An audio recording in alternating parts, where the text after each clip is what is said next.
just that hard and just that easy.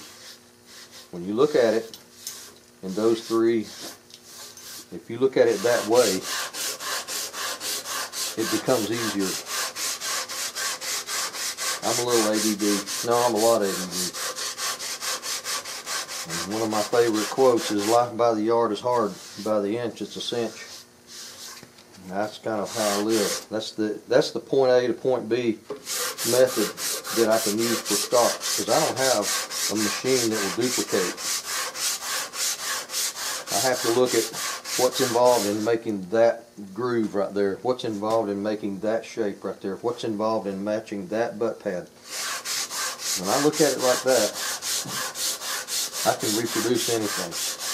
When I repaired antiques for a living for about 10 years, that's about all I did. In the 80s when antiques were hot. And I've had people bring things in here that were dropped out of trucks. And sometimes those trucks were going down the interstate, and they bring it in laundry tubs. And we put it back together. A lot of times they'd be missing pieces of crown mold and molding around the doors, the drawers. I just look at it like, this is one piece, this is the shape it is, make it. And my block won't go over that dip and that hump. It'll only go to about right there and stop, because I'm trying to achieve straightness, but that's not straight. So what I'll do, this is an 80 grit block. What I'll do when I'm done with this is I'll take the same grit, which actually this is 100, but it's close, and I'll work this area down with more flexible sandpaper, and then as I go to 120 on the block, I'll go to 120 on the paper. So this gets just as well sanded here as this does, instead of leaving this till the very last. That makes sense?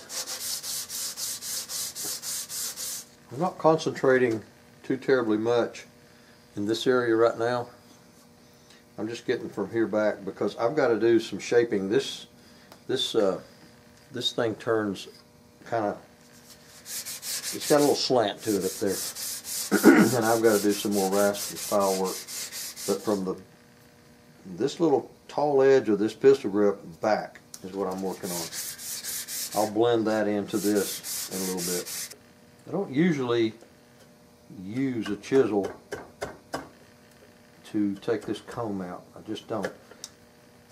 This comb is got a real steep, very shallow rather, slant to it. I'm just getting most of the wood out. I'm mimicking and imitating this comb right here.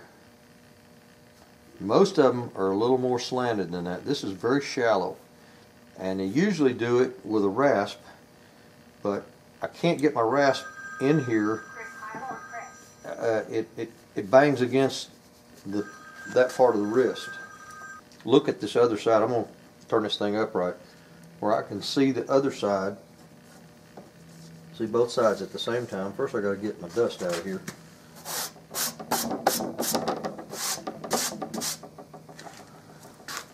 Dust. If I can look down both sides at the same time, I can draw that. Then I can cut it out to that, and then it just blends in down here. It's got a fairly sharp edge up here on top, but down here it blends in. It just kind of falls away. The main thing is that they have to be symmetrical. It has to be the same on both sides.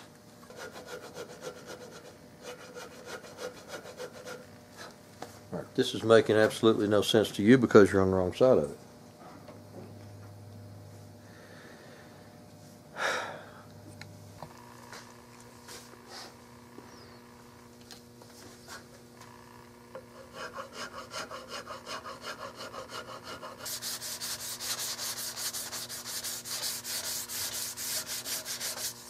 Okay, see this slanted line? It slants forward at the bottom. I've got to this is just square right now. I've got to reproduce that slanted line and make it come out straight across from that one, which is about right there. That thing's got a slant that way. And I haven't smoothed this up. You can see this one's still all rough in here. But I've got it shaped to where that line slants forward. Now, whose idea that was, I have no clue. But apparently they did it and it caught on and somebody liked it. So I'm just going to square across. From there to there. And that's where that line slants to. And it's got a little curve, just a little bit of a radius. So I'm going to reproduce that. Make sure I'm starting out at the top in the same place.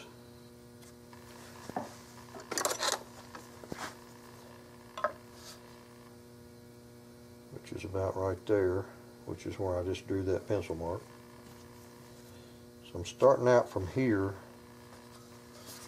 and I'm ending up here, and I'm going to put a curve. Just a slight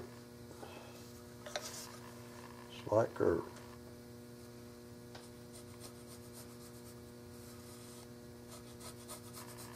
Something like that. Now right now, this is flat-sided. This is just the edge of the board. On the one that I'm copying, this one, it's curved, it's rounded. Okay. When this slanted line that I put a slight curve in gets rounded at the top and bottom, that slight curve will become more exaggerated and it'll work its way back.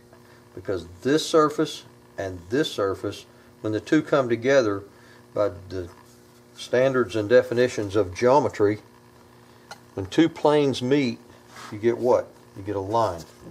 And that's what's going to happen when this is rounded over that way and that's rounded over that way, and this surface here is rounded out. When those two planes meet, it's going to exaggerate that curve. It's going to look like that one.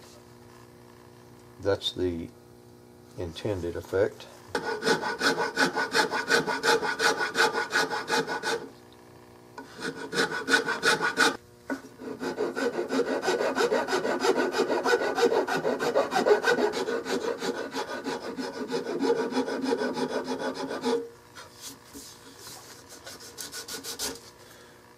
Before I start sanding on this, I'm actually going to check it against this other side to see if this curve, where that's flared out, is the same on both.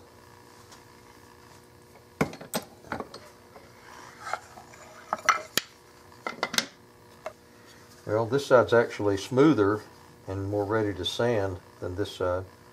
Looking down on it from the camera's view, this needs to be a little more curved. This is a little straight right here. It needs to have more of a curve in it. So I just need to smooth this up, do what I just did to this side with my fine files. On the bottom here, you can see, if I can get the shadows right, this curve needs to come further forward. This line, this intersection line here.